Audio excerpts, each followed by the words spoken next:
masks. Fabulous tools that deceive but also allow you to create some really nice effects. And here, 3 simple icons coming up onto the slide. The way that this works though is a bit of a trick.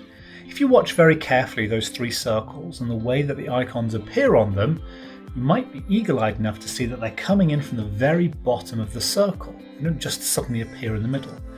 And that's because they're not actually coming onto the circles at all. In fact, there are no circles. This is instead a mask. If I go into edit mode and click on this background, you'll see as you move it around, look, there are holes inside that. And you can do all sorts of interesting things with masks. Now the way that it's working in this case is using an entire slide filling rectangle and then 3 smaller circles that are going to be in the positions where you want the icons. You can use something called the merge shape tools to cut holes in that larger rectangle using these circles. To do that, select the major rectangle, the thing you want to keep, then do a shift click to select the 3 circles underneath it. Go to the Shape Format tab on the ribbon, and on the left hand side you'll find this Venn diagram called Merge Shapes. That gives you a few options, one of which is to subtract. So you can cut away any of those shapes from it, and now you see I've got the holes there. And the reason for doing that is that it then allows you to bring these icons in so that they appear right from the very edge of the circle.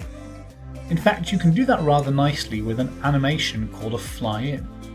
If you go to the Animations tab on the ribbon, and over on the right hand side you'll find the Add Animation button.